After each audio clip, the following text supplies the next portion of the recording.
Good morning. Welcome to our session on navigating the modern collaboration landscape. I'm Joshua Grear. I'm a principal architect with Credera, and I lead our collaboration and content focus area. With me today is Ryan Mann, a senior architect and a senior leader in the same focus area. Our agenda for today is we're going to cover a little bit of background and history on portals, talk about the evolution of collaboration, discuss our approach, and have an engaging demo on all of these tools. So why do we even have portals? It's a valid question, and we're seeing more and more executives asking this question as they're paying more attention to their budgets and operational costs. Well, there are three main reasons for portals: culture, engagement, and productivity. Let's look at each of these a little closer. So let's talk about a company's culture. Why is culture important? Well, the first reason culture is very important is retention. A Columbia University study indicated that the difference in turnover between companies with a rich or poor culture is roughly 34%. Therefore, to retain talent, culture is essential. The second reason is the ability to recruit top talent. Millennials are looking for companies with good culture. Millennials will also make up a third of the workforce by 2020 and 75% of the workforce by 2025. In fact, Credera is already at that 75% millennial mark. Therefore, to be able to recruit talent, culture is essential. So how can a portal then positively contribute to a company's culture? Well, this can be done in many different ways. And it's going to be different depending on what kind of culture that your company has and what you're wanting to promote. For example, Credera has a family culture, and we like to promote family events, announcements, activities, pictures from those family events all on our portal. That's one way that we can help reinforce our company's culture through our portal. Other organizations may have a heavy focus on health and wellness, and they will use the portal to promote activities that are related to healthy lifestyles, such as calendar events, fun runs that are coming up, and pictures of those types of events. And then you've got the organizations like Google who are a pet-friendly culture, and they may highlight a picture of their pet of the week. Let's talk about employee engagement. Employee engagement is also a very important aspect of a company portal. When your employees are engaged, they're generally happier and do a better job at everything they do. A recent Gallup poll indicated that employee engagement is on the decline. This trend is likely to continue without changing the way we think about employee engagement. So how can we help this? What can we change to engage our employees better? Well, specifically through a portal, one way is through employee recognition. You can highlight their achievements on the portal. This helps employees stay engaged. Another way is through transparency as well as visibility into the company. The communication that comes from corporate will help the employees feel engaged and a part of something. Visibility into the company's activities, financial activities, outlook, and so on are also, again, going to make the employee feel a part of something bigger. And finally, let's discuss workplace productivity. Maximizing workplace productivity has always been the cornerstone of portals since their inception. But how can portals help maximize workplace productivity? Well, there are many different ways, and we've just called out a few of them here, but the kind of the mainstay for a portal is information distribution. You see this on every corporate portal. Typically, you also see a way to collect information on a portal through forms and other means. There's also a strong tie-in to other line of business applications and integrations, or at a minimum, linking off to those applications. Portals also have a very important role to play in an organization's knowledge management approach. How and where to store this information for later use and for ease of finding. And of course, workflows and business process automation has also been an extremely big part of portals since their inception. How can we take manual processes and make them more automated to maximize productivity. And of course, collaboration, which is where we'll focus the rest of our discussion today. So let's take a quick look at the evolution of collaboration. Merriam-Webster defines collaboration as to work jointly with others or together, especially in an intellectual endeavor. It didn't take us long to figure out that taking on a difficult challenge alone was not a good idea. And that when we work together, we'd have much greater chance of success. So now let's fast forward a little bit to the more recent past. In the early 70s, we saw the introduction of the first email and FTP services. In the 80s, forums and discussion boards were born. And while email had been around for a while, AOL brought email to the masses in 1993.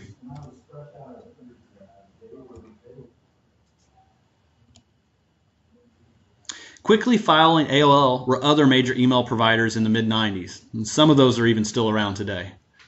Also in the mid to late 90s is when the first chat clients started to hit the mainstream. Then in 2001, the first version of SharePoint was released, even though it wasn't called SharePoint back then. The turn of the century also saw a huge growth in collaboration, from Skype to Reddit to Dropbox. And more recently, we saw an explosion of the collaboration tools due to a growing demand and the millennial impact on the workforce. So our current state, as you can kind of see behind this tile, is behind this screen with all these tiles, is the current Office 365 suite of tools. Now, we didn't even have room to put all of them up here, but there's been this just current explosion, and we see that across the Office 365 stack. So with this proliferation of available apps in the Office 365 suite, what does the future look like? Well, we believe that the future of collaboration is going to continue the trend of becoming more specialized, single-focused, leveraging out-of-the-box tools with less customization. Likewise, we see a move of collaboration to become more and more social than it already is. In fact, to illustrate that point, McKinsey did a global survey to understand the day-to-day usage of social tools in the workplace. You can see that back in 2012, only 26% of employees used social tools on a daily basis. In 2016, that number increased to 45%. And we continue to see this trend increasing and believe it will more into the future.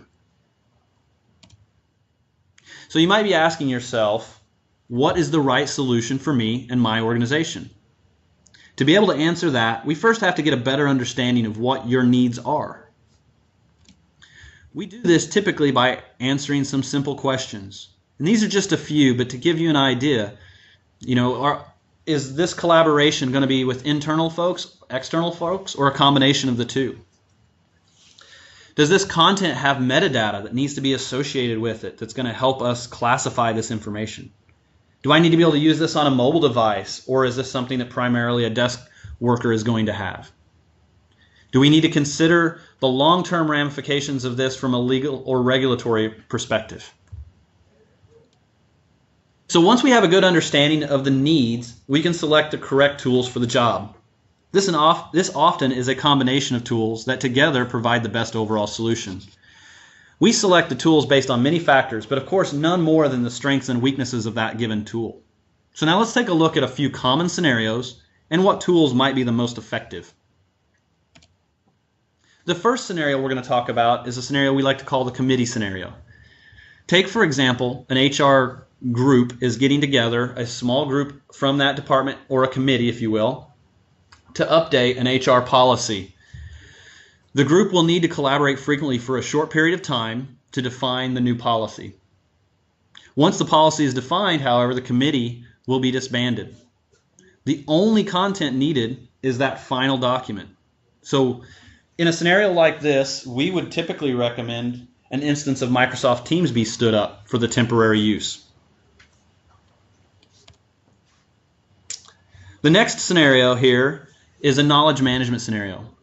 Take a biotech organization that is doing research into a potential new drug. The group needs to collaborate frequently and for potentially a long period of time doing research. Once the research has been completed, though, that group may be disbanded. However, unlike the committee scenario, the research, the ongoing, the middle of the process is just as important as the final product. In this scenario, we might look to use a SharePoint site to be able to create this long-term knowledge management kind of solution. And our final solution is one that's all around external collaboration. So, for example, a marketing team needs to share files with an external party as they're working on potentially a new drug release for that same biotech company, for example. There's a lot of different assets that the vendor and being the external party and this client need to be able to trade information back and forth. Now, if all they're doing is file share trading, OneDrive for Business is a likely good candidate for that type of a solution. However, if there's a need for additional information beyond file sharing, such as a calendar of events, or timelines, tasks, then those types of things, then in that scenario, a SharePoint site might be the best approach. Now, we covered 3 scenarios that are very specific to one need. However, what we often find is that an organization will have a combination of these types of scenarios. And so therefore, the tool that is selected is going to be based on the combination of those scenarios. Sometimes it's one tool, but oftentimes, more lately, what we're seeing is a combination of more specific tools to fit the needs for those specific scenarios. So with that, I'm going to hand this over to Ryan, who's going to walk us through a demo to illustrate these concepts. Awesome. Thank you, Joshua. Lots of good information there. So what does all of this mean? You know, at the end of the day, there's lots of great tools out there which you guys may already own. However, just the fact that you own it, that's just a starting point, right? It takes a little thought leadership and use case review to understand what your current and future collaboration needs are. Also, it can be challenging to understand which tool to leverage for which business case. I can stand up here today and say, hey, I can store files in SharePoint and collaborate on them. Well, that's absolutely true. I could also say I can store files in OneDrive and collaborate there. Also a true statement. So it's important to understand what your use case scenarios are for which tools you choose to leverage. It's also important to work with the tools and not against them. Now, Joshua mentioned he mentioned Dropbox a few minutes ago. And that's an example of a tool that pretty much only does one thing, but it does it really well. And you probably only use it in one way. So let's move over and talk tangible examples. We're going to be covering some of the collaboration concepts and tools that were previously discussed, as well as what the user experience might be like across multiple devices. So in order to effectively tell this story today, we thought it would help if we focus on a specific scenario. So meet Dunder Mifflin. Dunder Mifflin is a paper company in the Northeast. And in particular today, we're going to focus on one employee. So let's meet Jim. Jim is a sales rep in the Scranton branch. And at any given day, Jim finds himself collaborating in many of the ways that Joshua has touched on today already. And those can be across both some of those shorter collaboration cycles as well as the more long term. Some days he may spend, most of the day in the office sitting at his desk, whereas others he may be splitting his time out in the field. So it's important for Jim to be able to stay engaged, whether he's sitting at his desk or whether he's on the go. So for the sake of the conversation today, I will be representing Jim. So let's jump over and look at a few examples. All right, so let's say Jim has grabbed his coffee and is sitting down on his desk and he wants to check out some recent news for the day. And so he'll pop open the Scranton branch portal, which you can see here is in SharePoint Online. And he can scroll through and read articles and news and information about the day or recent information. He can see a comment thread that had started and see, wow, That conversation escalated quickly, or whatever he wants to say here. It's important to point out here that the Scranton branch is leveraging the news/communications template, which is a somewhat new feature in SharePoint Online. And this is important, particularly in a mobile context, and we'll get to that a little bit later in the presentation. So let's say Jim has gotten his information. He wants to hop up and work on a document that he was working on before he left the day yesterday. So what he's going to do, he can't quite remember where he stored that document. And so what Jim's going to do is he's going to hop over to Delve, and what Delve will do is provide a window of recent documents that Jim was working on. So let's say in particular that Jim was working on a sales contract, and here it is right here. He modified this recently, and so he can click on that document from Delve, and as you can see, quite a bit of work left to be achieved on this document. So Jim's going to spend probably the rest of his morning working on that. But it's important to call out here that through leveraging Delve, Jim can see some recent documents that he was working on in one spot. He doesn't have to hop down and go into a particular client site to be able to achieve that. Likewise, if he wants to see what, let's say, he's been working on with Stanley, he could pop over here and could see, a handful of other documents or information that's relative to Stanley as well. So let's say that Jim has finished working on his sales contract, and there's an issue with the client. And that client in this particular case is Dunmore High School. So let's just say that there was an unapproved watermark that went out on 5,000 reams of paper, and Jim needs to check in on that sales contract to make sure the guys are covered. So you can actually pull up the documents that are relative to that client here, and you can see we're just in a standard SharePoint, out-of-the-box SharePoint site. And you can click on that sales document, and let's say he scrolls through this and says, you know what, we're covered, don't need to worry about the issue at hand. But when he opens that document, he notices, hey, this sales agreement is expiring next quarter. Well, what he can do through the local site here is he can select that document, and he can come up to Adobe Sign, and he can send it out for a signature.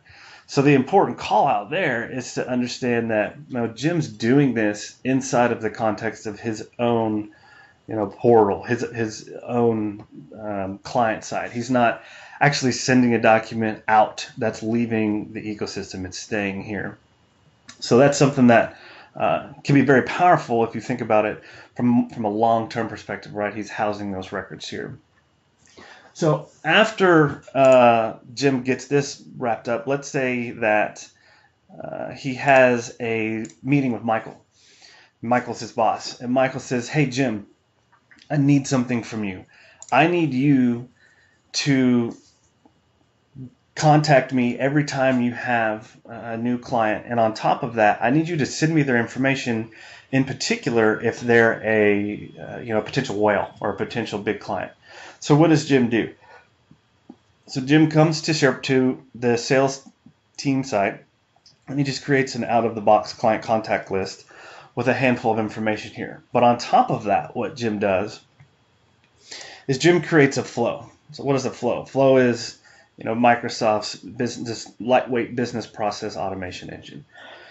So Jim creates a flow that says, hey, anytime something new is added to this list, send an email with this information to Michael, and then copy the individual that's creating that record. So what has he done?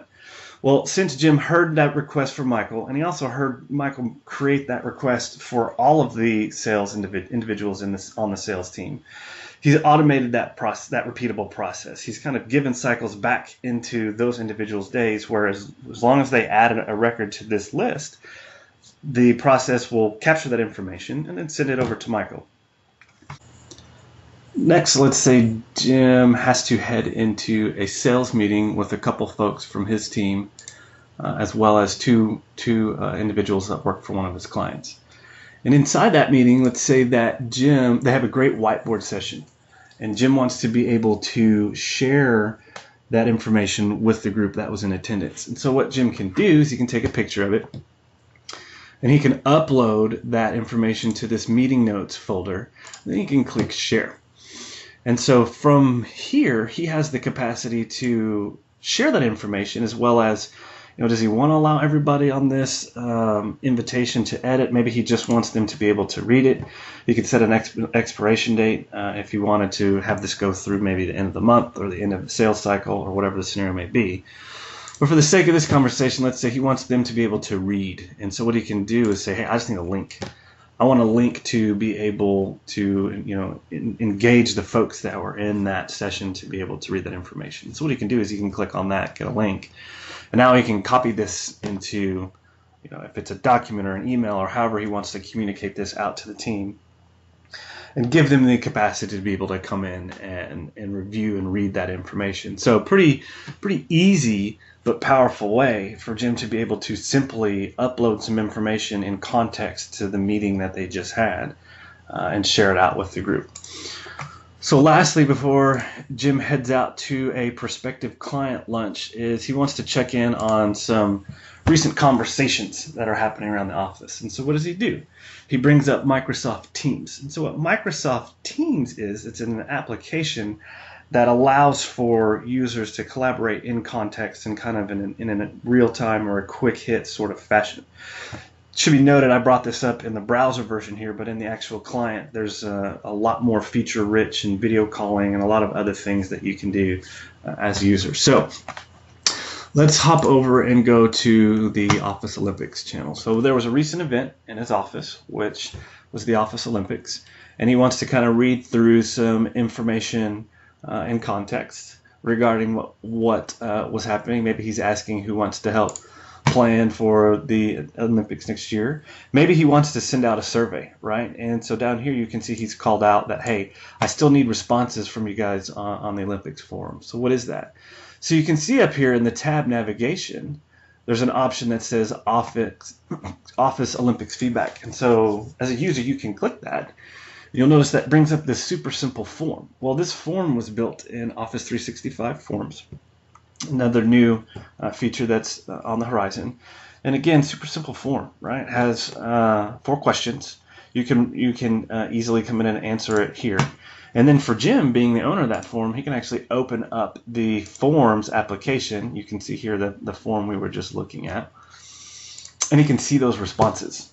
And if you wanted to export this information to Excel to be able to throw a pivot table, maybe this is a lot more arduous than the 4-question Office Olympics form, he can do that. So again, a pretty powerful way to collect information. But the important point here is, what has Jim done? Jim is collaborating in context, right? He's able to fill out that form, or users are able to fill out that form inside of the Teams application. They don't have to go to another URL or go somewhere else to be able to enter that information. Another example of where that might be powerful is Jim has created a Office Olympics Microsoft Stream channel, which Stream is the heir apparent to Office 365 Video. It's Microsoft's YouTube for the enterprise, but no videos yet. But as users get added, as videos get added and tagged Office Olympics, they'll show up here. So again, I'm in the Office Olympics Teams instance, and I have the capacity to be able to do different things and interact with different systems from a single interface. Pretty powerful. If you look at the general channel for the party planning committee, Angela's done something similar. She's created a poll that says, hey, what are the activities that we need to have at this party? And has listed out a handful of choices that, again, in context in this conversation, I can add. And so this group has selected margaritas. I don't know a scenario where margaritas don't win, but you can see it's pretty powerful that through the use of this Polly add-in, Angela was able to add a survey engine to a context in a conversation that's already happening. So let's talk about that. It's important to call out that Microsoft and/or Teams, more specifically, has its own app store. So you can see here there's lots of different things that you can add as a tab inside of each team instance. For, let's say you're working on a development team and you're using Visual Studio Team Services behind the scenes as your code repo or as your backlog. You could connect Visual Studio Team Services to that particular team's instance to be able to peruse your backlog and prioritize that, or look at your burn down chart. So it's pretty powerful integration points in regards to what teams can do in line with other systems. Another example here, we looked at Adobe Sign earlier as an option inside of SharePoint. Same thing can be achieved here. Obviously, in the previous example, that's a sales contract is more of a record, right? So it might make sense to leave that in SharePoint. But if you had other types of information that you wanted to get some ink on for more of a quick cycle, you could do that here. You can manage agreements. Very, very easy way to interact or just to collect signatures as well. So, client contacts. We talked earlier about how Michael had tasked Jim with creating that client list for him. Well, what Jim has done here is he's created a Power App, a Microsoft Power App, and he's tied it into this particular sales team. And we'll touch on Power Apps here in just a second. But the important thing to point out here is, let's say Jim is about to leave for his lunch meeting. He doesn't have the portal open. He was chiming in on a conversation on the sales team, and his phone rang with a prospective client. Well, he can interact with that data in that SharePoint list here. He could enter their name, whatever other relative information they might have, and he could click the save button. And what that would do is that would push that information into that SharePoint list without him having to go there. So it's a powerful way to interact with, not just SharePoint. Maybe it's Salesforce, maybe it's CRM. Lots of different data targets that you can connect to from Teams. Lastly, Jim has chosen to leverage Planner in line with this particular team. And so what is Planner? Planner is a lightweight application that allows you to put a little more structure around your team. So Jim can assign tasks. He can look at those. He can see what are in progress, what are completed, which ones are late, and see who still has things left to do. So again, another way to allow for that information or for that context to be tied into that team. So let's say Jim is going to head out to his lunch and meet with a prospective client. So while Jim's at lunch, let's take a second to kind of recap what we've talked about so far. We followed Jim on a handful of tasks throughout his day, right, while he was in the office.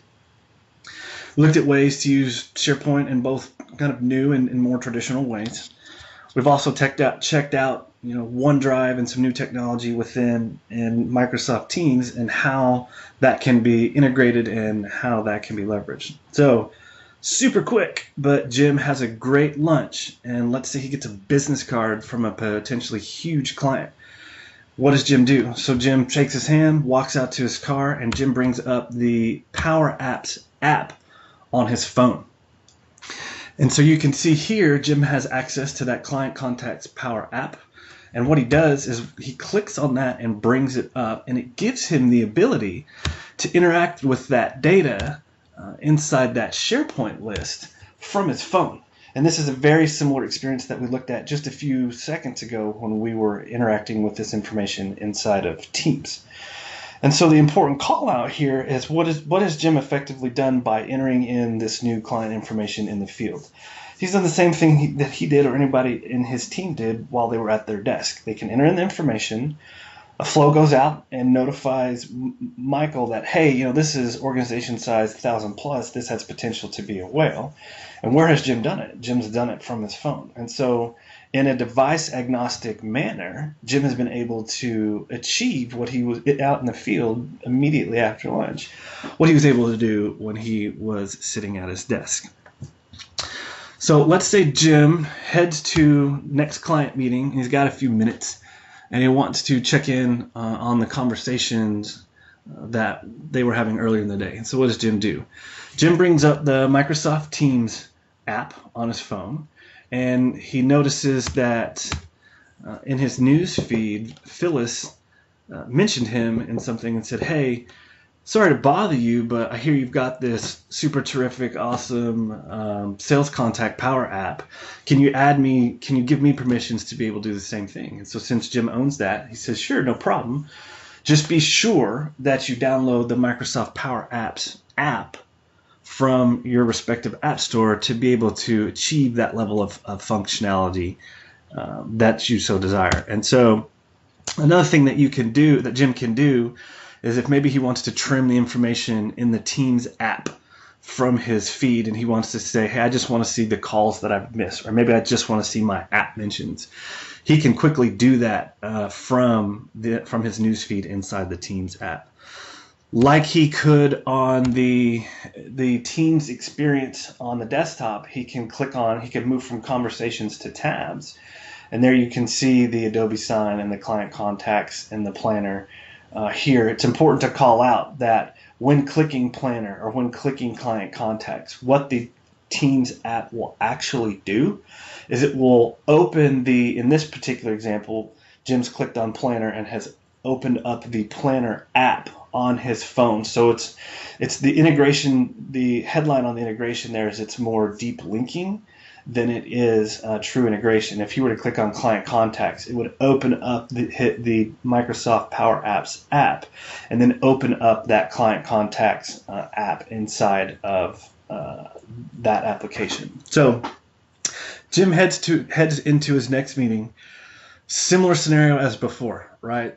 Super awesome whiteboard session, and he wants to be able to upload the images of that session to the same location he did before. So what does he do? Jim launches the Office Lens application. So what the Office Lens application is it's basically a picture. It's a camera that's connected to the Office 365 ecosystems. And one of the things that's powerful about it is Jim can select, hey, I'm taking a picture of a whiteboard. This particular picture was actually taken at an angle. And so when Jim takes this picture, he clicks on this as a whiteboard image. What the Lens app will do is it will shift that type, it'll shift the image, and it will optimize that from a whiteboard perspective. Once Jim clicks that check mark down at the bottom there, the Office Lens app asks him, okay, what do you want to do with this image? And so Jim says, you know what, create a PDF for me and then upload this to OneDrive, to that specific OneDrive application. And so Jim has been able to, again, in a device agnostic and out of the office context, right, been able to take a picture of a whiteboard session from a meeting and upload it to a location just like he was earlier in the day when he was sitting at his desk. So let's say Jim's sitting in traffic, he's done with the day, and he feels his phone buzz in his pocket. And when he pulls it out, he notices, hey, I've got a notification that Michael Scott has published some news item to SharePoint. And for non-Android users, what Jim has done here is he's swiped down from the top once his phone buzzed, and he sees his notifications. And so that's what that is here. And so, earlier we had talked about the benefits, or I had briefly mentioned the benefits of leveraging the news and communication site template when publishing information. And so what Jim has done is he clicks on that notification and it opens up the SharePoint app on his phone, and it allows him to peruse or to see information that's relative in context or in relation to the same location of where Michael had published that. And so maybe Jim says, I want to click on that. Toby's leaving the office item there, and he can do that. And he can read more information about that here. And this is just a picture, but that could be, a Power BI report. That could be a number of different things that Jim has now been able to access from the SharePoint app out in the field, right? He's not doing that or interacting that from his desk. So the important call out there is that information found Jim via push notification, right? It alerted him that, hey, something has happened. Maybe you want to double click and see more information or get more data about that. It is important to call out, though, that all of the push notifications are they're opt-in, right? So he can choose to turn all of these off should he want to. The point being, if you have a ecosystem that's updating super frequently, then your users do have the ability to eliminate the constant update on their phone. So while in the SharePoint app, Jim clicks on the Me tab, and here he can see sort of a similar experience to what we looked at in Delve earlier. He can see information that he's worked on recently, and he can quickly scroll through that information or update his profile here. If he clicks on the Sites tab, Jim has the ability to click through and see which one of those, if he wants to go into look at different information across different sites, very easily here. And this is just all out of the box. From a people perspective, very similar experience to what we looked at earlier. If he wants to, maybe he's working on a document with Karen, and he wants to go hop on that real quick or check status of that, he can click on Karen, and then maybe it's the Q4 Dunmore High School document. He can bring that up here, and he can peruse that information and review that, and be able to interact with that from the SharePoint app as it is. Now, let's say that this document, he needs to add a couple of new issues to this particular document. He can do that, but then Jim thinks, do I really want to click on that Word icon in the bottom right-hand corner while on my phone, sitting in traffic, editing this information? It's probably not the best use case to do it. So Jim decides, hey, it's Miller time. I'm going to take, I've had enough for today. Move on to the next steps. So thanks, Jim. We appreciate the ride along. But the real question is, what are the next steps for you guys? How can your organization look to leverage some of the tools we looked at today? I realize we covered a ton of information, but to be completely honest, we've barely scratched the surface on what's possible. These were just some, simple examples of how you can leverage these tools, but from a Credera perspective, this is the stuff that's in our wheelhouse, right? We really help organizations maximize ROI and tools that they already own. We'd be happy to have some initial conversations with your team about the right approach. Just need to come talk to us. So about Credera, at our core, we're a management and technology consulting firm. We have significant experience in a ton of different focus areas. We provide expert, objective advice that helps solve complex business and technology challenges. Be happy to chat with anyone. If there are any questions, feel free to stick around after the session or come see us at our booth. That's the presentation. We appreciate you guys sitting in today, and I'm going to leave this slide up here. This is our contact information. If you guys have any questions and you want to just shoot them via email to us, we'd be happy to address them. So thanks again.